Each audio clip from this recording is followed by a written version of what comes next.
If you are a woman over 50 and you have spent years, maybe decades, monitoring your partner's mood to see if today is a day they might love you, if you are constantly adjusting your behavior to earn affection that should be freely given, if you wake up every morning and the first thing you do is check whether they are angry or distant or warm, if you are living in a state of constant emotional vigilance trying to figure out how to be enough for someone who keeps telling you through their actions that you are not, this video is for you.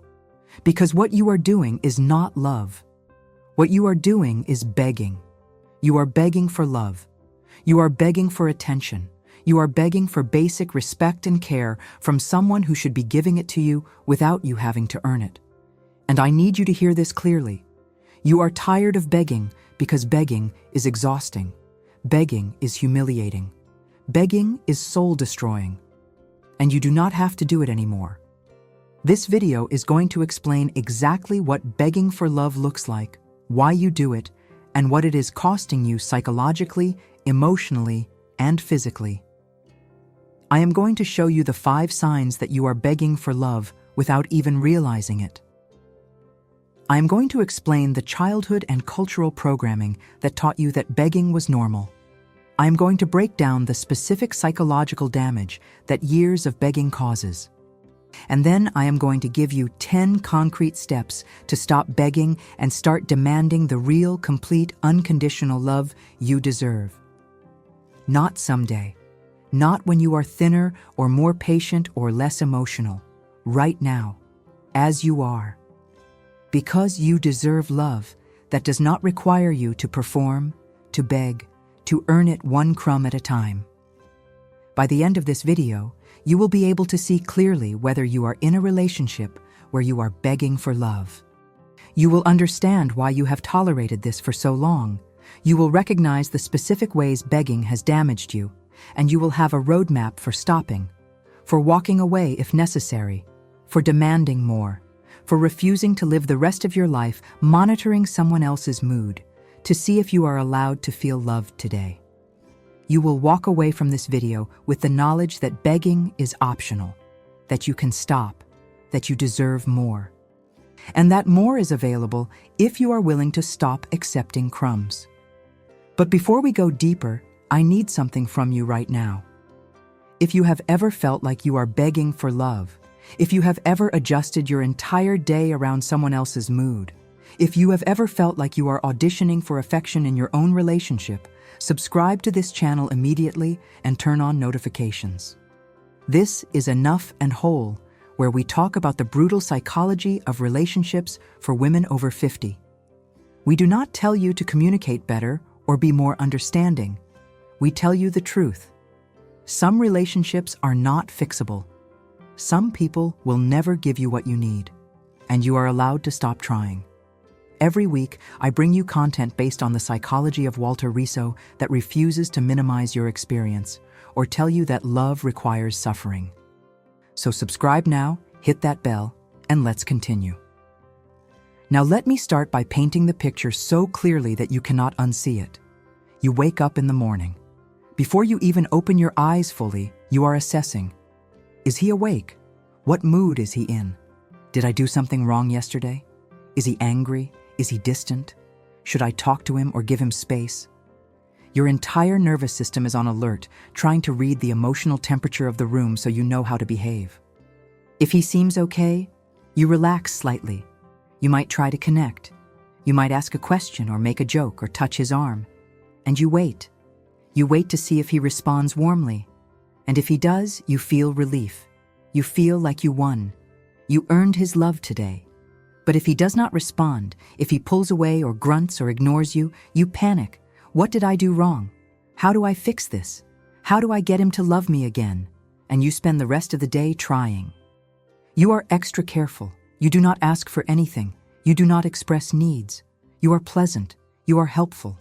You monitor every interaction to see if you have earned enough points to deserve affection. And by the end of the day, you are exhausted. Not from anything you actually did, but from the constant emotional labor of trying to earn love from someone who is withholding it.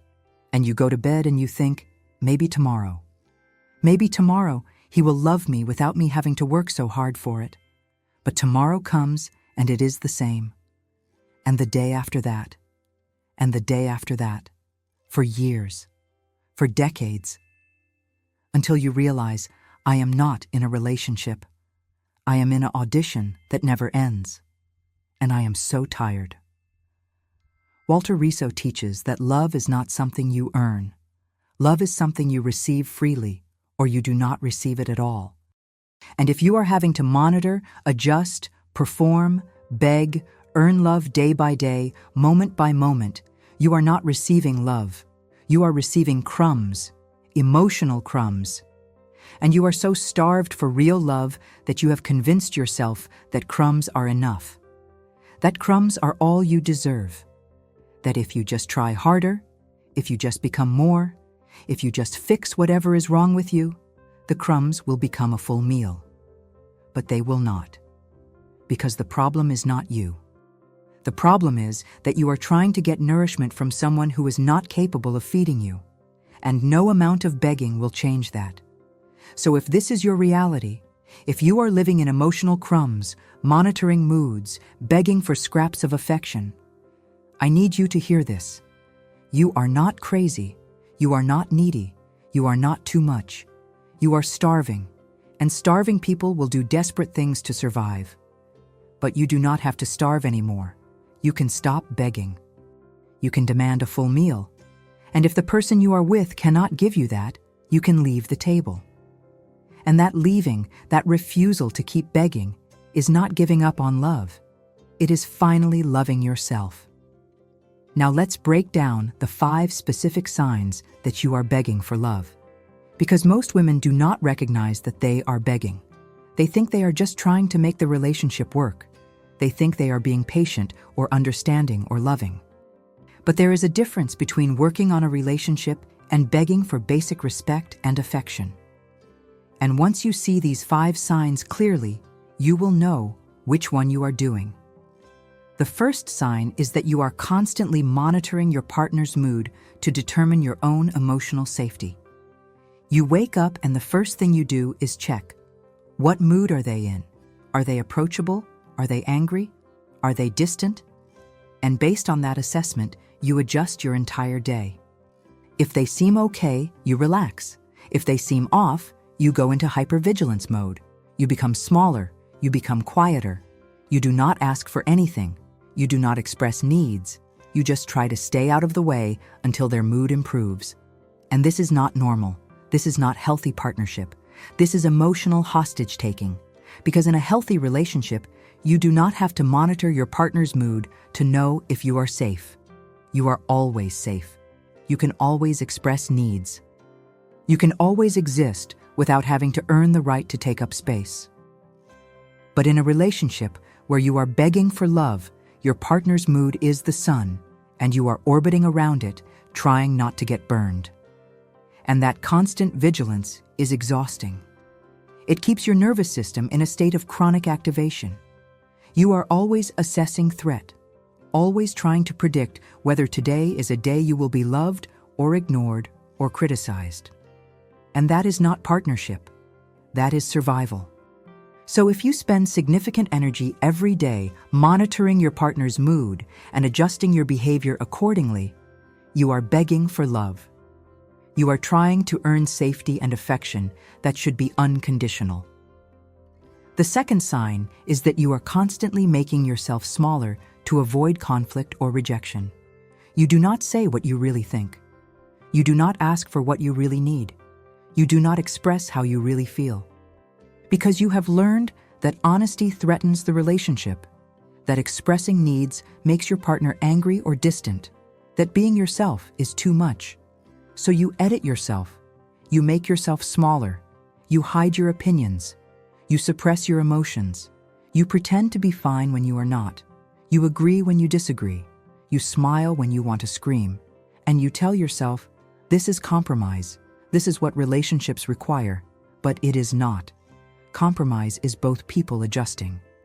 What you are doing is unilateral self-erasure. You are deleting yourself to make room for someone else. And that is not love. That is self-abandonment. Walter Riso teaches that any relationship that requires you to be less than you are is not a relationship worth having. Because real love sees you fully and loves you fully. Real love does not ask you to hide. Real love does not punish you for having needs. Real love does not require you to become smaller so the other person can feel bigger. So if you are constantly editing yourself, shrinking yourself, hiding yourself to keep the peace or keep your partner from leaving, you are begging. You are begging them to love the tiny, edited, non-threatening version of you. And even then, even when you make yourself as small as possible, it is never enough.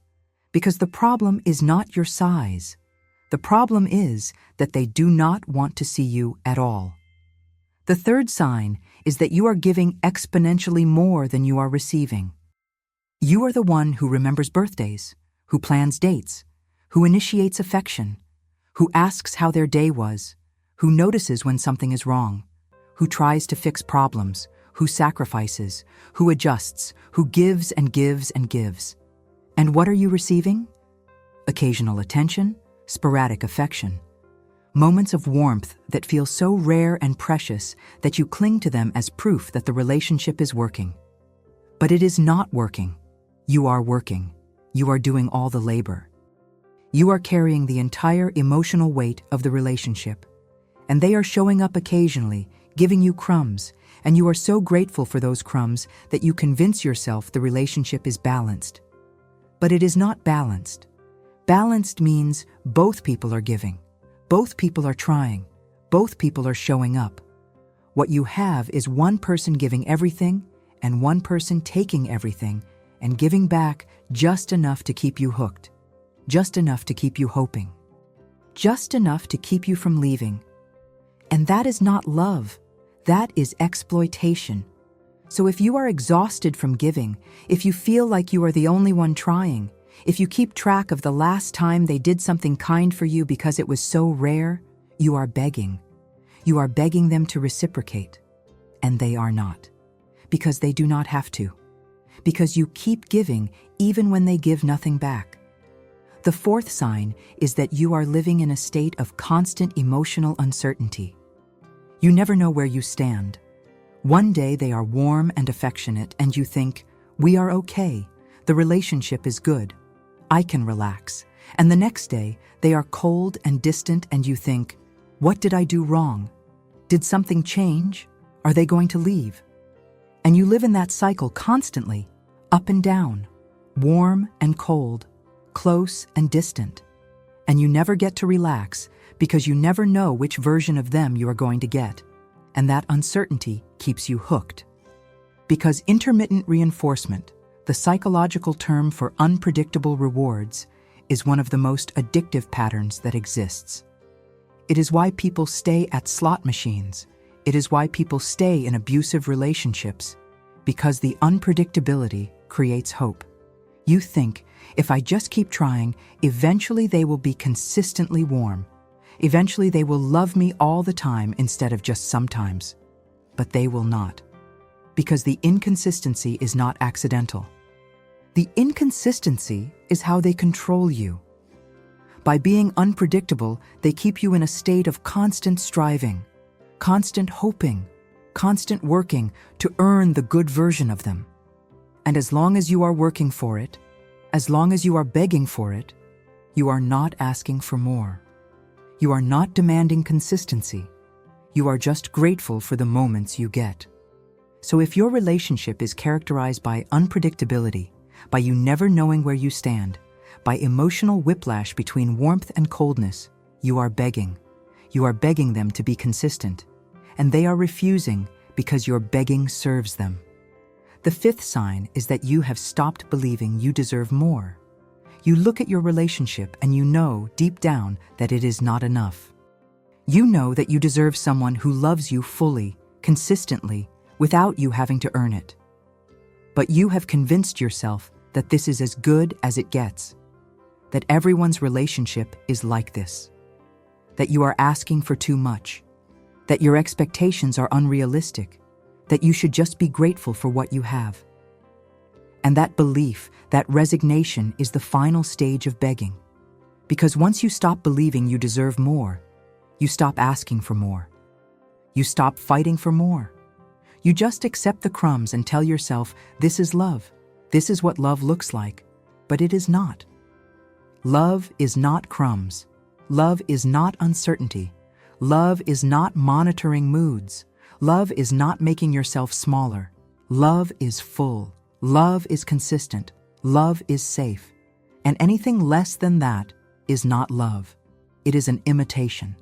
And you have been living in an imitation for so long that you have forgotten what the real thing looks like. Now we need to talk about why you learned to beg for love in the first place. Because you were not born believing that love had to be earned. You were not born believing that you had to monitor someone else's mood to know if you were safe. You were not born believing that you had to make yourself smaller to be loved. You learned that. And you learned it in two places, childhood and culture.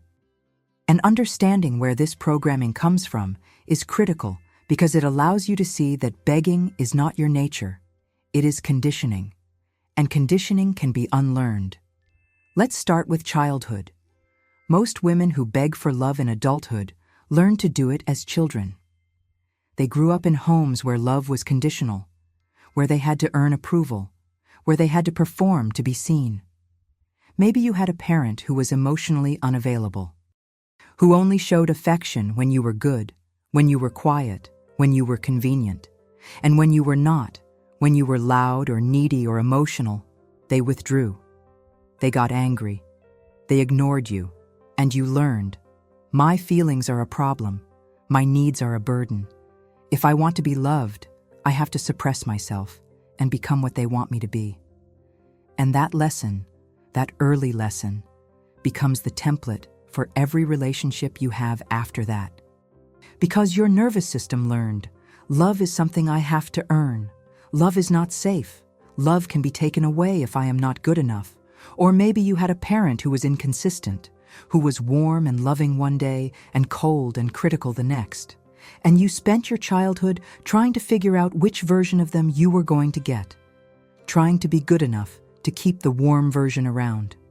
And you learned, love is unpredictable. I have to stay vigilant. I have to monitor their mood. I have to adjust constantly. And that pattern, that hypervigilance, became automatic. And now, decades later, you are still doing it. You are still monitoring. You are still adjusting. You are still trying to earn love from people who are repeating the same pattern your parent did. Because your nervous system recognizes the pattern, and familiarity, even when it is painful, feels safer than the unknown. Walter Riso teaches that we do not choose partners who are good for us. We choose partners who feel familiar. And if familiar means conditional love, inconsistent affection, having to earn approval, that is what you will seek out.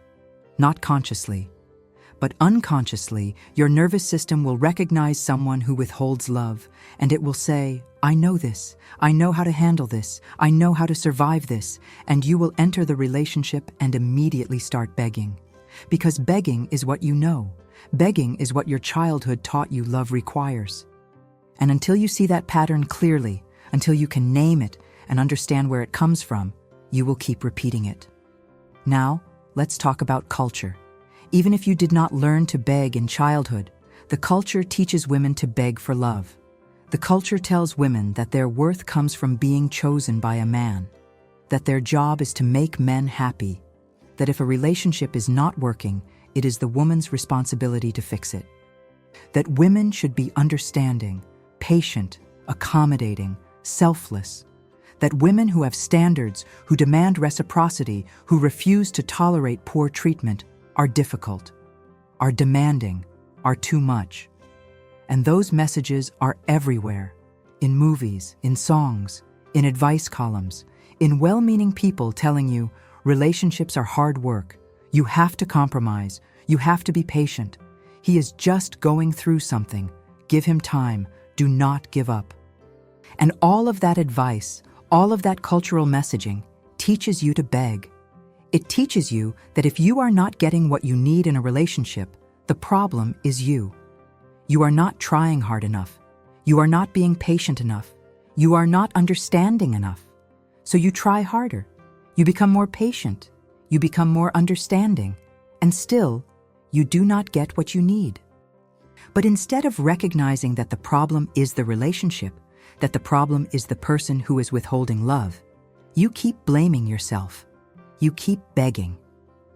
Because the culture has trained you to believe that begging is what good women do, that suffering in relationships is noble, that enduring poor treatment is proof of your love. But Walter Riso teaches the opposite.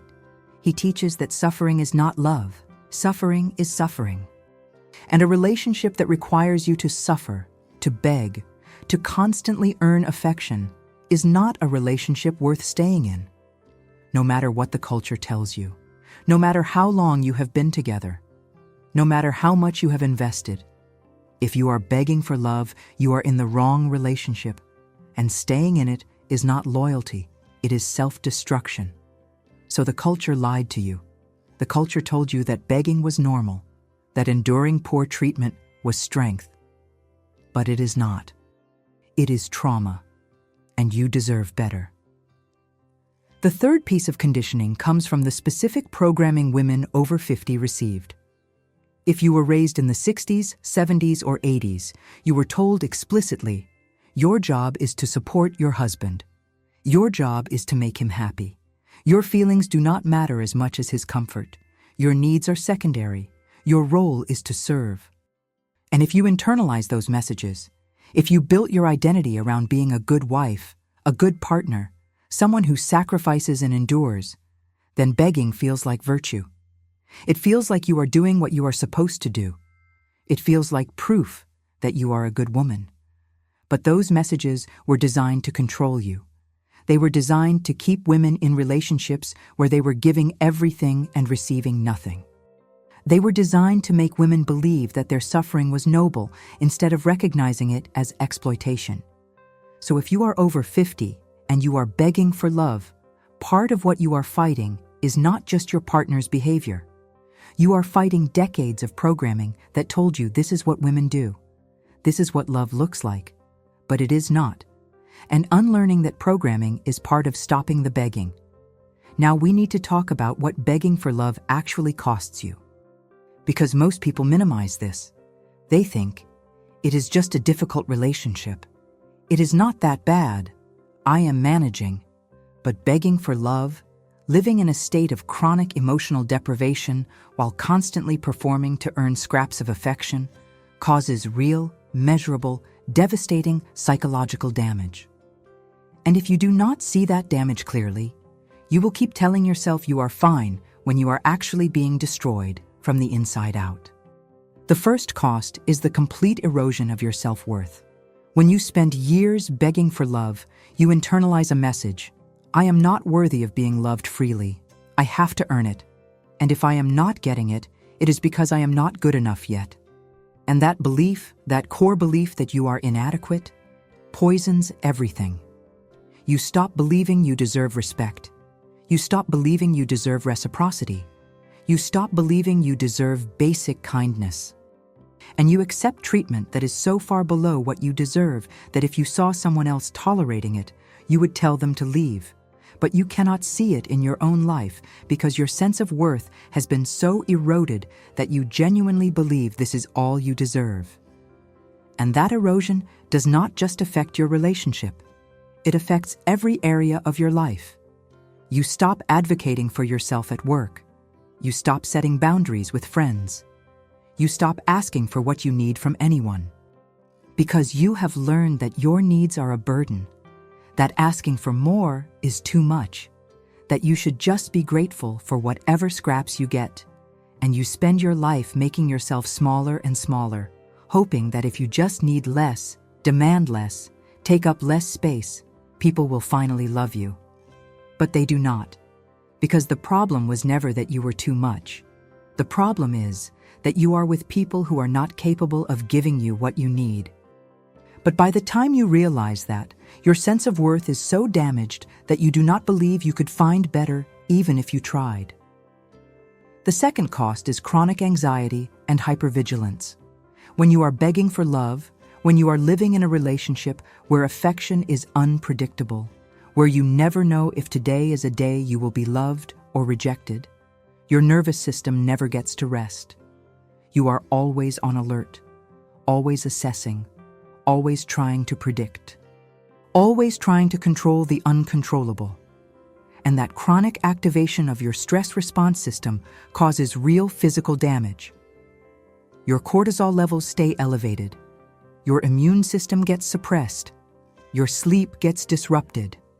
Your digestion gets impaired. You develop chronic pain, chronic fatigue, chronic illness, because your body was not designed to live in a constant state of threat. And that is what begging for love creates: constant threat. You wake up every day not knowing if you are safe, not knowing if you will be loved or rejected, not knowing if your partner will be warm or cold. And your nervous system treats that uncertainty as danger, so it keeps you in fight or flight. And fight or flight is supposed to be temporary. It is supposed to activate when there is real danger and then deactivate when the danger passes. But when you are begging for love, the danger never passes, because the relationship itself is the danger. The person you are supposed to feel safest with is the person creating the threat. And your body does not know how to handle that, so it just stays activated, and eventually it breaks down. The third cost is the loss of your authentic self. When you spend years making yourself smaller, editing your thoughts, suppressing your emotions, hiding your needs, you lose access to who you actually are. You do not know what you think because you have been performing what you are supposed to think for so long. You do not know what you feel because you have been suppressing real emotions to avoid conflict. You do not know what you need because you have been trained that your needs do not matter, and you become a shell, a performance, a version of yourself designed to keep someone else comfortable. And the real you, the person you were before you started begging, is buried so deep you cannot find her anymore. And that loss is devastating. Because you can survive without a partner.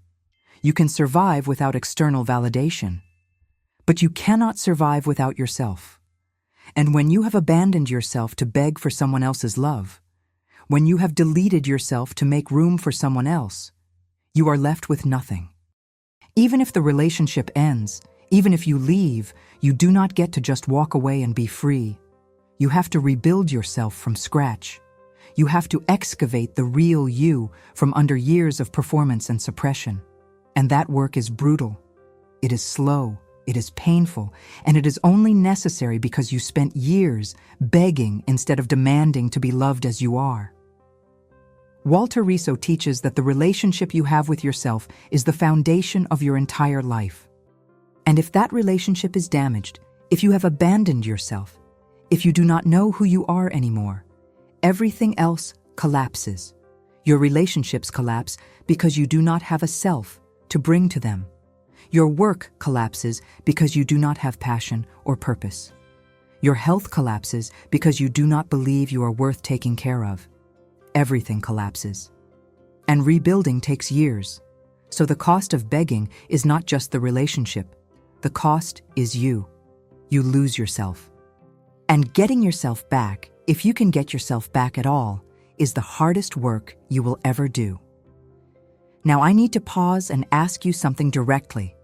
Which cost resonates most with you? Type 1 in the comments if it is the erosion of your self-worth.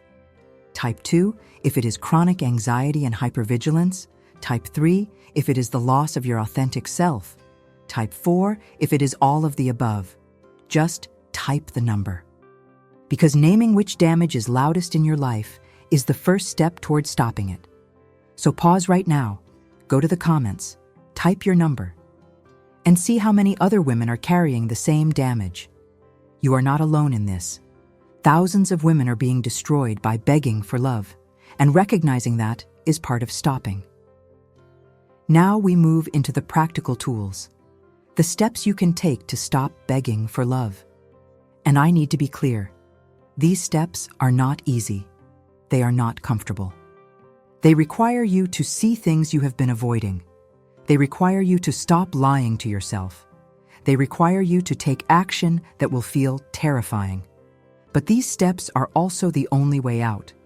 The only way to stop begging is to see clearly that you are begging, understand why it is unacceptable, and choose differently. So let's start. The first tool is recognizing and naming the truth of your relationship. Right now, you are probably telling yourself stories. Stories that make the begging bearable. You are telling yourself, he is just stressed. He is going through something. He loves me. He just has a hard time showing it. The relationship is basically good. It just has some issues. If I can just be more patient, things will get better. Those stories are lies. They are not protecting you. They are keeping you trapped. So the first step is stopping the stories and seeing the truth. Here is how you do it. You sit down with a piece of paper, and you write down, specifically and concretely, what your relationship actually looks like, not what you hope it will become, not what it was 5 years ago, what it is right now. How often does your partner initiate affection? How often do they ask about your day? How often do they express appreciation? How often do they make you feel seen, valued, loved? Write down the actual frequency. Once a week? Once a month? Never? And then write down how often you do those things. How often are you the one initiating? How often are you the one trying? How often are you the one giving? And look at what you wrote. Look at the imbalance. Look at the evidence. And then ask yourself, if a friend described this relationship to me, what would I tell her? Would I tell her this is a good relationship? Would I tell her to keep trying? Or would I tell her she is being exploited? That she is begging for love?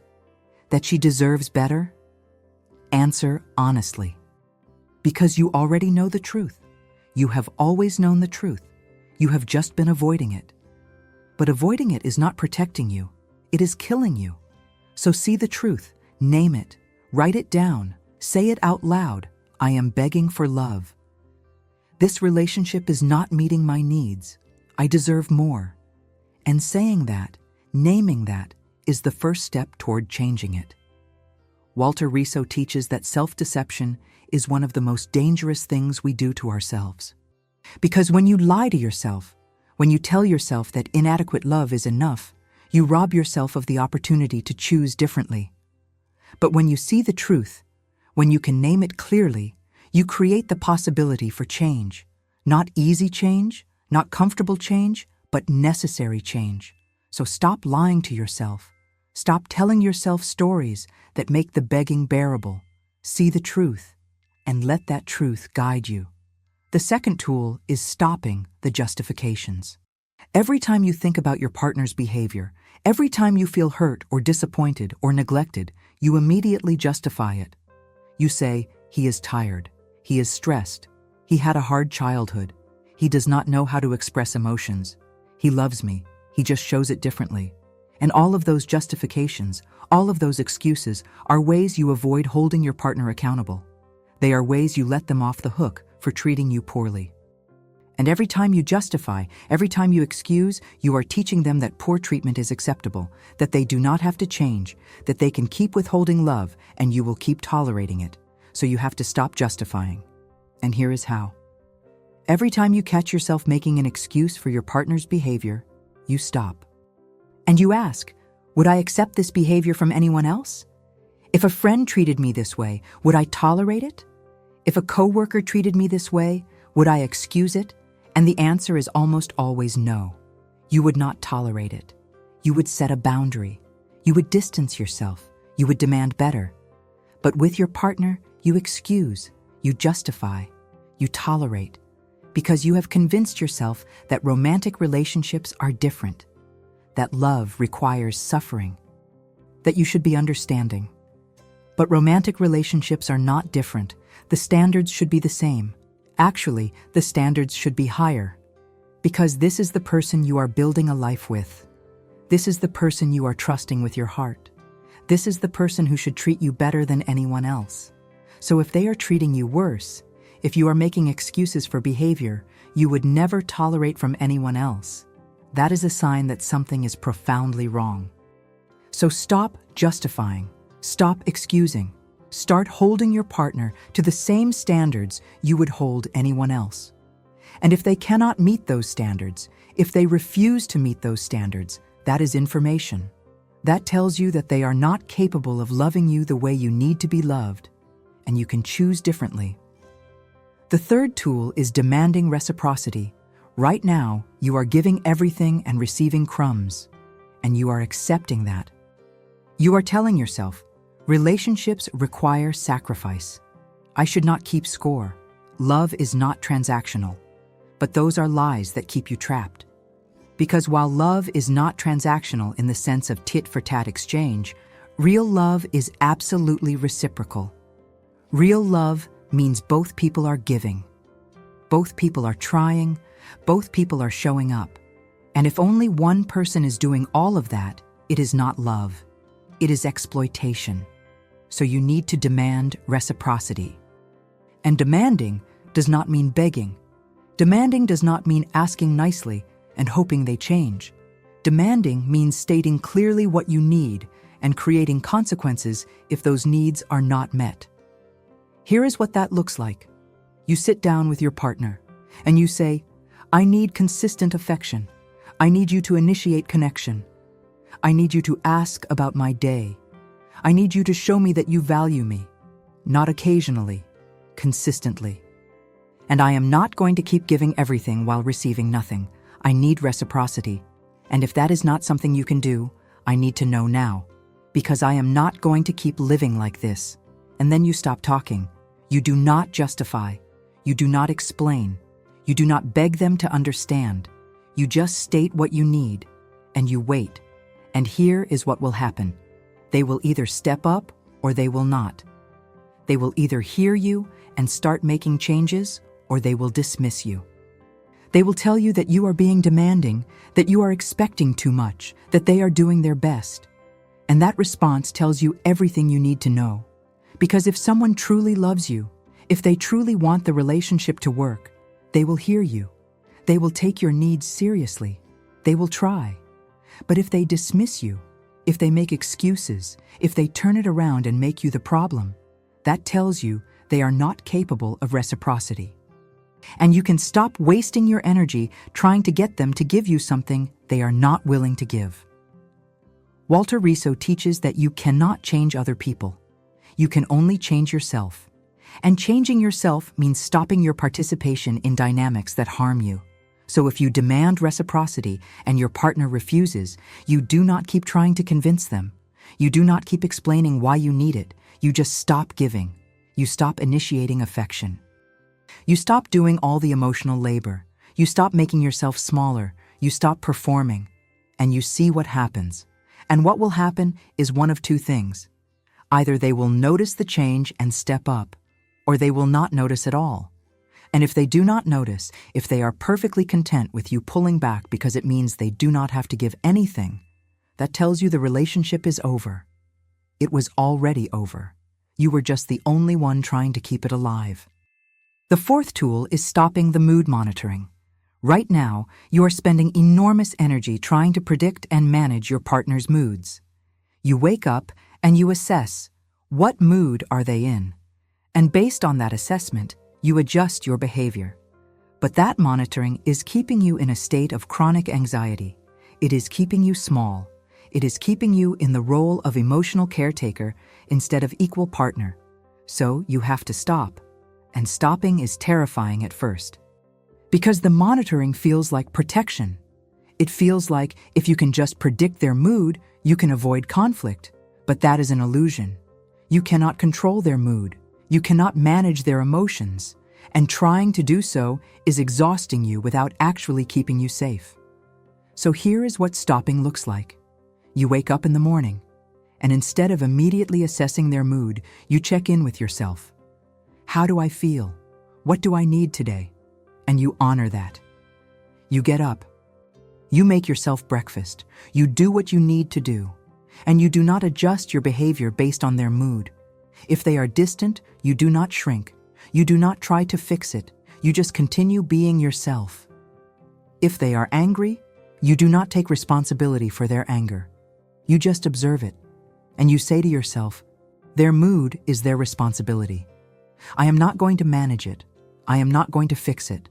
I am just going to be myself and let them be responsible for their own emotions. And this is incredibly hard, because your nervous system has been trained to see their bad mood as danger. And when you stop managing it, when you stop trying to fix it, your anxiety will spike. You will feel like something terrible is going to happen. But nothing terrible happens. What happens is that you stop carrying responsibility for their emotions, and they either learn to manage their own emotions or they do not. And if they do not, if they expect you to keep managing them, that is more information. That tells you they see you as a caretaker, not a partner, and you can choose differently. Let me tell you about Maria. She is 58. She spent 30 years monitoring her husband's mood. Every morning, she would wake up and assess, is he okay? If he seemed off, she would spend the entire day trying to make him feel better, trying to anticipate his needs, trying to avoid saying anything that might upset him. And she was exhausted. This year, she decided to stop. She woke up one morning and he was in a bad mood. And instead of trying to fix it, she just made herself coffee and went for a walk. He called her and asked where she was. She said, "I went for a walk." He said, "I wanted to talk to you." She said, "You were in a bad mood. I decided not to participate. You can talk to me when you are ready." And she hung up, and nothing terrible happened. He was angry at first, but then he calmed down, and he came and found her, and he said, "I am ready to talk." And for the first time in 30 years, Maria felt like she was not responsible for managing his emotions. She felt like she had agency. She felt like she could stop performing. And that shift, that small shift of refusing to monitor and manage his mood, was the beginning of her reclaiming herself. The fifth tool is stopping the self-shrinking. Right now, you are making yourself smaller to keep the peace. You are not saying what you think. You are not expressing how you feel. You are not asking for what you need, because you have learned that being yourself threatens the relationship. But making yourself smaller is not protecting the relationship. It is killing you. So you have to stop. You have to start being yourself fully, even if that makes your partner uncomfortable, even if that creates conflict, even if that threatens the relationship. Because a relationship that requires you to be less than you are is not worth keeping. Here is what stopping the self-shrinking looks like. You start saying what you think. Not aggressively, not to start fights, just honestly. Someone says something you disagree with. Instead of staying silent, you say, "I see it differently," and you state your opinion. Your partner makes a decision without consulting you. Instead of just going along with it, you say, "I need to be part of decisions that affect both of us." Your partner criticizes you. Instead of accepting the criticism and trying to fix yourself, you say, "I do not agree with that assessment," and you hold your ground. And every time you do this, every time you refuse to shrink, your partner will react. They will push back. They will tell you that you are being difficult, that you are starting conflict, that you are changing, that you are not the person they married. And all of those responses are attempts to control you, to get you to shrink again, to get you to go back to being small and manageable. But you do not. You say, "I am not being difficult. I am being myself." And if being myself is a problem for you, that is information we both need to have. And you keep being yourself, not to punish them, not to prove a point, but to reclaim yourself. Because you cannot spend the rest of your life being small. Small is not sustainable. Small is not living. Small is just surviving. And you deserve more than survival. Walter Riso teaches that any relationship that requires you to be less than you are is abusive. Not always physically abusive, but psychologically abusive. Because it is telling you that your authentic self is unacceptable, that you are only lovable when you are edited. And that message is soul-destroying, so you have to reject it. You have to insist on being yourself. And if that ends the relationship, if your partner cannot handle the real you, that is not loss. That is clarity. That is information that the relationship was never going to work anyway. The sixth tool is accepting that you might end up alone and sitting with that fear. Because right now, the reason you are tolerating begging, the reason you are staying in a relationship where you are not getting what you need, is because you are terrified of being alone. You are terrified that if you leave, if you demand more and your partner cannot give it, you will end up alone. And being alone after 50 feels like failure. It feels like proof that you are unlovable. So you stay, you beg, you tolerate. Because staying, even in misery, feels safer than the unknown of being alone. But here is the truth. Being alone is not the worst thing that can happen to you. Being in a relationship where you are begging for love, where you are constantly rejected, where you are making yourself smaller and smaller, that is worse than being alone. Being alone means you get to be yourself. You get to rest. You get to stop performing. You get to stop monitoring someone else's mood. You get to stop living in a state of chronic rejection. And that is not failure. That is freedom. So you have to sit with the fear of being alone and ask yourself, what am I actually afraid of? Am I afraid I will not survive? Because you will. You have survived hard things before. You will survive being alone. Am I afraid people will judge me? They might. But their judgment does not define you. Am I afraid I will be lonely? You might be. But loneliness is temporary. And loneliness is better than being with someone who makes you feel invisible. So you sit with the fear, you write it down, you name it specifically, and then you challenge it. You ask, is this fear based on reality or is it based on cultural programming? And most of the time, it is programming. It is the message you received your entire life that women are not complete without a partner, that being alone means something is wrong with you. But those messages are lies. And you do not have to believe them. You can choose to believe something different. You can choose to believe, I am complete on my own. Being alone is not failure. Being alone is better than being in a relationship where I have to beg for basic respect and affection. And once you believe that, once you really believe it, the fear loses its power. And you can make decisions based on what you need instead of based on fear of being alone. Before we continue with the remaining tools, I need you to do something. If this video is helping you see that you are begging for love and you do not have to anymore, if you are starting to believe that you deserve more than crumbs, subscribe to this channel right now and turn on notifications. Because next week, I am releasing a video about how to leave a relationship that is not serving you even when you are terrified. You are going to need that video. So subscribe now, hit that bell, and let's finish with the final tools that will help you stop begging forever. The seventh tool is creating an exit plan. Even if you are not ready to leave yet, even if you are still hoping the relationship can be saved, you need to have a plan for what leaving would look like. Because right now, one of the reasons you are staying is because leaving feels impossible. You do not know how you would support yourself. You do not know where you would live. You do not know how you would rebuild your life. And that uncertainty keeps you trapped. So you need to remove the uncertainty. You need to make leaving a concrete, achievable plan instead of an abstract terror. Here is how to create an exit plan. First, financial. Sit down and figure out, what would my finances look like if I left? Do I have my own income? Do I have savings? Do I have access to accounts? If not, what would I need to do to gain financial independence? Maybe that means getting a job. Maybe that means opening your own bank account. Maybe that means consulting with a lawyer about asset division. You do not have to do all of these things right now. You just need to know what you would need to do. Write it down. Make it concrete. Because concrete is manageable. Abstract is terrifying. Second, housing. Where would you live if you left? Do you have family you could stay with temporarily? Do you have friends? Could you afford a small apartment? Could you rent a room? Again, you do not have to do this right now. You just need to know what your options are.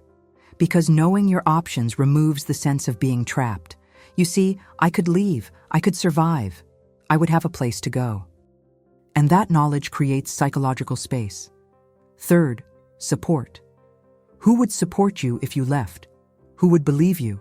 Who would not judge you? Who would help you? Make a list, even if it is just 1 or 2 people, because you need to know you would not be completely alone. And if you do not have anyone, that is okay too. That tells you that part of your exit plan needs to be building a support system.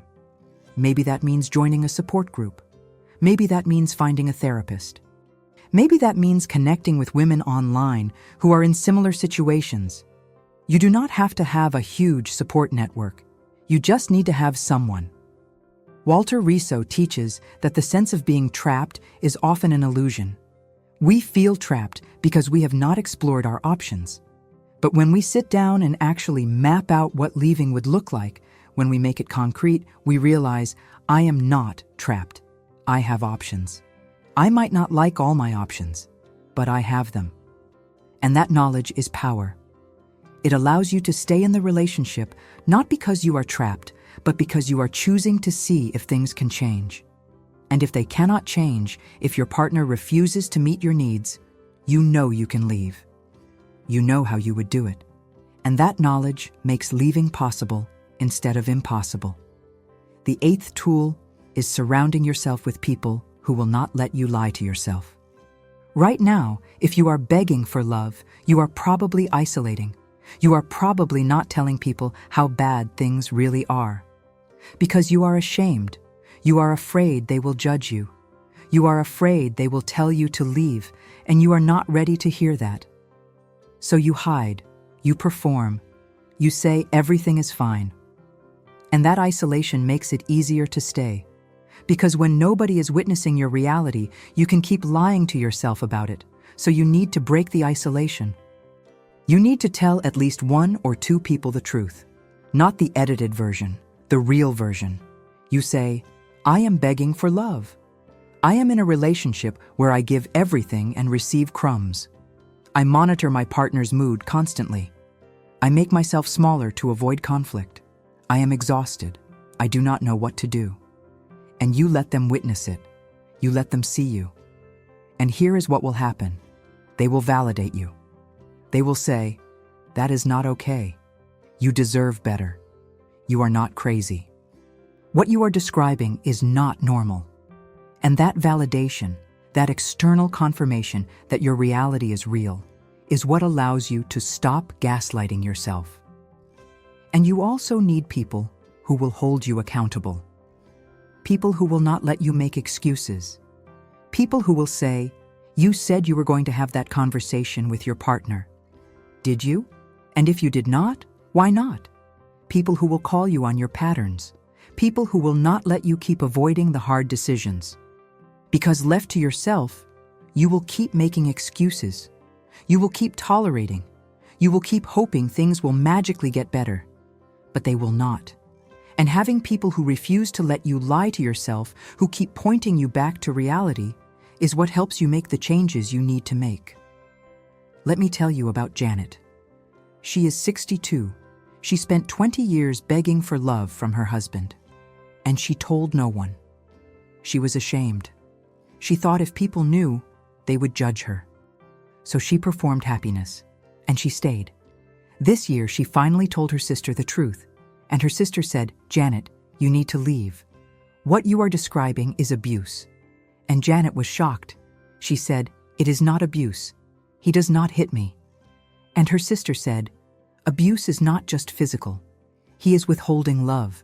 He is making you beg. That is psychological abuse, and you need to leave. And hearing that, hearing someone name what was happening to her, gave Janet permission to see it clearly. She is not out yet, but she has an exit plan, and she is working toward it. And having her sister witness her reality, refuse to let her minimize it, is what made that possible.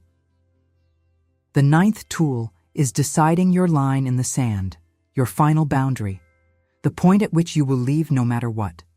Because right now, you do not have a line. You keep tolerating, you keep hoping, You keep giving chances, and your partner knows there is no line. They know they can keep withholding love, and you will keep staying. So they have no incentive to change. But if you have a line, if you know clearly what your deal breaker is, that changes everything. It gives you clarity. It gives you power. And it forces you to stop tolerating indefinitely. Here is how to decide your line.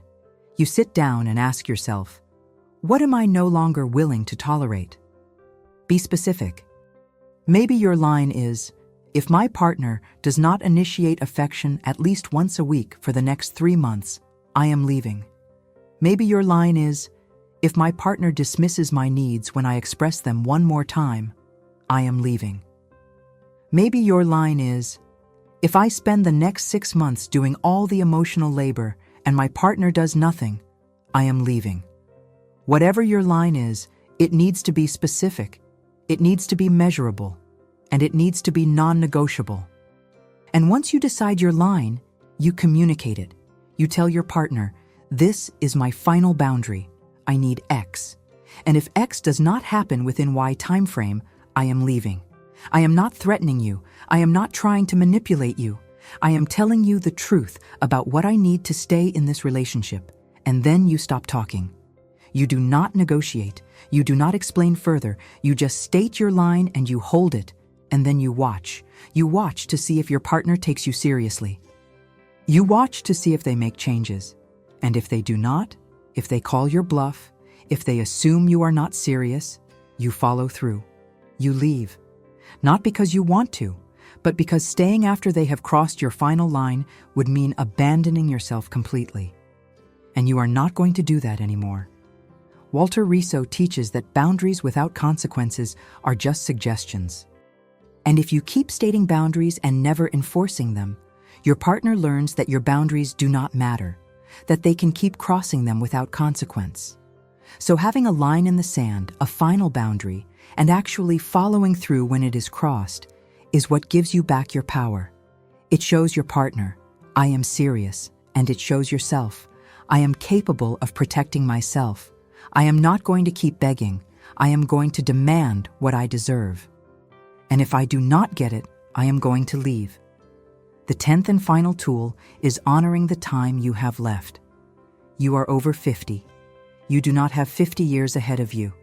You have maybe 20, maybe 30 if you are lucky.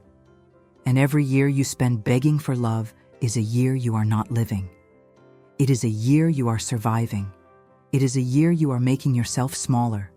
It is a year you are carrying chronic anxiety and exhaustion, and you do not get those years back. So you have to ask yourself, how much more time am I willing to give this? How many more years am I willing to spend hoping things will change? How many more years am I willing to spend begging? And here is the hard truth. If your partner has not changed by now, if you have been begging for years and they have not stepped up, they are not going to. People do not change unless they want to change.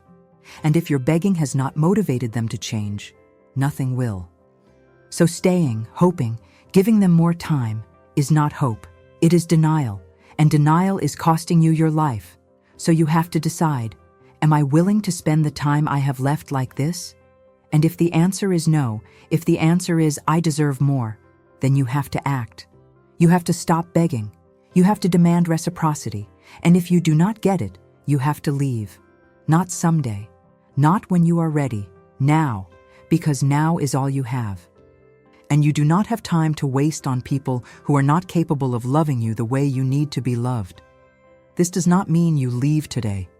This means you stop lying to yourself about how much time you have. You stop telling yourself you will deal with it later. You stop telling yourself there is no rush. Because there is a rush. Your life is finite. And every moment you spend begging is a moment you are not living. So honor your time. Treat it like the precious resource it is. And make decisions that reflect the reality that you do not have unlimited time to waste on relationships that do not serve you. So here is where we are. You now understand the 5 signs that you are begging for love. Monitoring your partner's mood, making yourself smaller, giving more than you receive, living in constant uncertainty, and no longer believing you deserve more. You understand where you learned to beg, childhood conditioning, and cultural programming. You understand the psychological damage begging causes: erosion of self-worth, chronic anxiety, loss of your authentic self. And you have 10 tools to stop. Recognize the truth, stop justifying, demand reciprocity, stop mood monitoring, stop self-shrinking, accept you might be alone, create an exit plan, surround yourself with support, decide your final line, and honor your time. Now let me tell you something you need to hear. If you are begging for love, it is not because you are needy or desperate or too much. It is because you were taught that love had to be earned, that you were not worthy of being loved freely. And you internalize that lie so deeply that you have spent years, maybe decades, trying to earn something that should have been given to you without conditions. And I need you to hear this clearly. You were taught wrong. Love is not something you earn. Love is something you receive freely, or you do not receive it at all. And if you are having to beg for it, you are not receiving love. You are receiving crumbs, and you deserve a full meal. And here is what else you need to hear. You are allowed to stop begging. You are allowed to demand more. You are allowed to say, I need consistent affection. I need reciprocity. I need to be valued. And if you cannot give me that, I need to leave. You are not required to stay in a relationship where you are not getting what you need just because you have already invested years, just because you are afraid of being alone, just because you do not know what comes next. You are allowed to prioritize yourself. You are allowed to protect yourself. You are allowed to leave. And if you do leave, if you stop begging and your partner cannot step up, you are not giving up on love. You are finally loving yourself. You are finally saying, I matter. My needs matter. I am not going to keep making myself smaller to fit into someone else's limited capacity to love. I am going to demand the love I deserve. And if I cannot get it here, I will leave and I will find it elsewhere. Or I will be alone.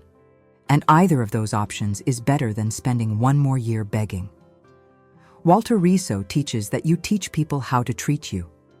And if you have been accepting crumbs, if you have been tolerating poor treatment, if you have been begging for love, you have taught your partner that this is acceptable, that they do not have to give you more because you will stay anyway. But you can unteach that lesson. You can change the dynamic. You can say, this is no longer acceptable. I need more. And I am going to get it from you, or I am going to get it elsewhere. And that is not an ultimatum. That is self-respect. That is you finally valuing yourself enough to stop accepting less than you deserve. And I know this is terrifying. I know the idea of demanding more, of potentially losing your relationship, of potentially being alone is overwhelming. But let me tell you what is more terrifying. Spending the next 10, 20 years of your life exactly like this. Waking up every morning and monitoring someone else's mood to see if you are allowed to feel safe. Making yourself smaller and smaller until you do not recognize yourself anymore. Giving and giving and giving and never receiving. Carrying chronic anxiety that is destroying your body. And then looking back at the end of your life and realizing, I spent my entire life begging for love from someone who was never going to give it to me. That is what is terrifying. Not leaving, staying. So if you are begging for love, if you have been for years, I need you to do 4 things right now. First, go to the comments. If you recognize yourself in this video, if you are begging for love and you are tired of it, type, I deserve more. Just those 3 words, I deserve more. And scroll through and see how many other women type the same thing. Because you are not alone. Thousands of women are begging for love. And seeing that, knowing that your experience is shared, is part of finding the courage to stop. Second, choose 3 tools from this video. Write them down.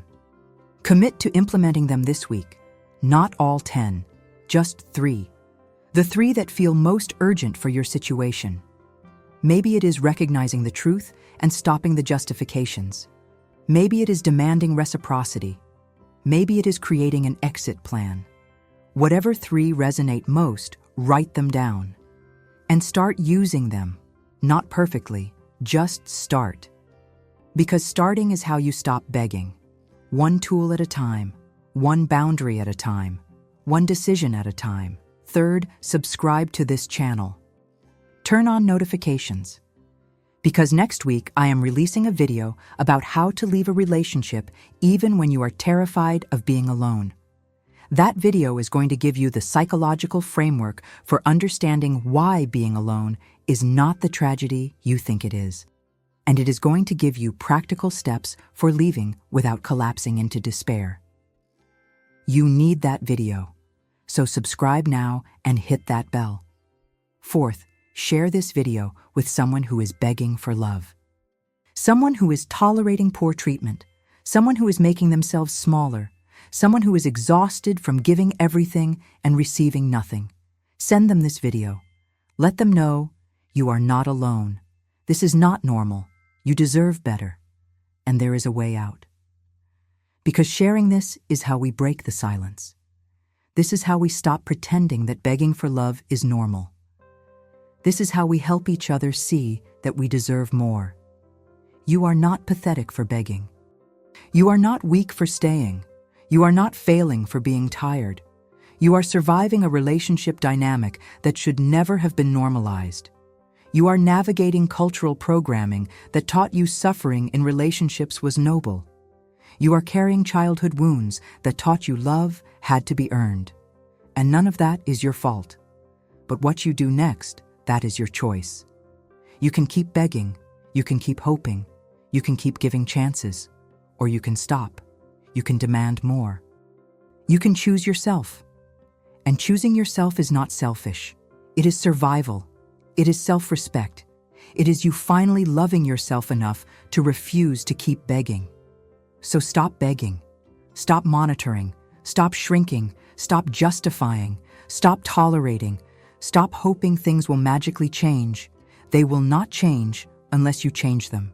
And you change them by demanding more, by setting boundaries, by following through when those boundaries are crossed, by leaving if necessary, by choosing yourself, by refusing to spend one more day of your finite, precious life trying to earn love from someone who should be giving it to you freely. You deserve to be loved without having to beg for it. You deserve to wake up every morning and feel safe. You deserve a partner who sees you, values you, cherishes you. You deserve reciprocity. You deserve consistency. You deserve to be yourself without having to shrink. And if you are not getting that, if you are begging for it, you are allowed to stop. You are allowed to leave. You are allowed to say, I tried. I gave everything, and it was not enough. Not because I am not enough, but because this person is not capable of loving me the way I need to be loved. And I am not going to keep trying to get blood from a stone. So walk away from this video knowing, I deserve more than crumbs. I deserve a full meal. And if I cannot get it here, I will find it elsewhere. Or I will be alone. And being alone with my dignity intact is better than being in a relationship where I have to beg for basic respect and affection. You deserve more. You have always deserved more. And it is time to stop begging and start demanding. I see you, and I will see you in the next video.